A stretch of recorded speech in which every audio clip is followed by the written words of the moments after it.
Shri Harikrishna Heights येथे अत्यंत व्याजबी दरात 25 अमेनिटीज आणि प्रशस्त पार्किंग सह 2 आणि 3 BHK रेडी पोझिशन फ्लॅट्स उपलब्ध। बुकिंग साठी संपर्क पार्श्वनाथ प्रोजेक्ट 9090787833।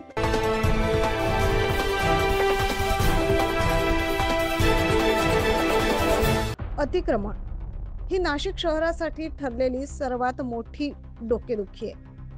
होय, आणि याच अनुषंगाने नाशिक महानगरपालिका गेल्या काही दिवसांपासून मोठ्या प्रमाणात अतिक्रमण मोहीम राबवते। शहरातील उच्चभ्रू असलेल्या गंगापूर कॉलेज रोड या ठिकाणी अतिक्रमण मोहीम राबवत तेथील रस्त्यांना मोकळा श्वास घेण्यासाठीचा मार्ग खुला झालाय।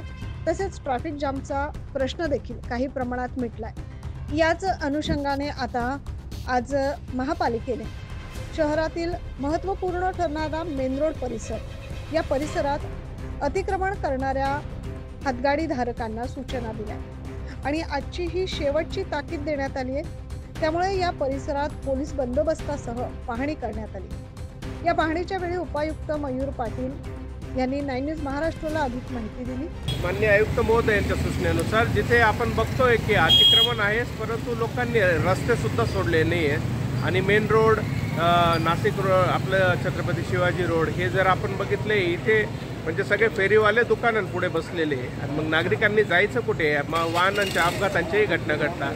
त्यासाठी या लोकांना काय माझी एक टॅक आहे, मी पहिले सांगतो एकदा प्रेमाने असेल आणि आपण सगळ्यांना एकदा काली वॉर्निंग दिली, त्या उपरी आज सांगतोय त्या उपरी नाही ऐकलं तर आपण कारवाई तर करू, शिवाय गुन्हे सुद्धा दाखल करू अशांवर। हे बिलकुल बेशिस्तपणा चालवून घेणार नाही।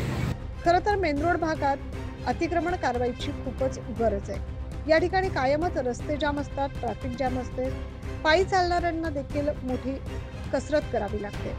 बघायला गेलं तर मेन रोड शालीमार या ठिकाणी दुकानांच्या पुढे कपड्यांची दुकानं थाटली आहेत, पर्सेसची दुकानं थाटली आहेत, त्याच्याही पुढे हातगाडी लागलेले असतात। सोबतच रस्त्याच्या कडेला पार्किंग देखील केलेली असते, मोठ्या प्रमाणात गाड्यांचं पार्किंग असे असतं। अशा पद्धतीने मेन रोड नेहमीच गजबजलेला असतो आणि त्यामुळेच या ठिकाणी अतिक्रमण कारवाई होणं अतिशय महत्त्वाचं होतं। त्यामुळेच नाशिक शहरातील main road, Shalimar, Nashik road, Bhadrakali या सर्व ठिकाणी ज्या हातगाड्या लागतात किंवा अतिक्रमण होते त्यांच्यामुळे नेहमीच वाहतूक किंवा ट्रॅफिक जाम होत असते आणि हा मोठा प्रश्न सोडवण्यासाठी आता महापालिकेने या लोकांना शेवटची नोटीस बजावली। त्यामुळे आता या अतिक्रमण धारकांवर नक्कीच कारवाई होणार असं दिसून येत आहे। 9 न्यूज महाराष्ट्रासाठी प्रतिनिधी ज्ञानेश्वर आंधळे।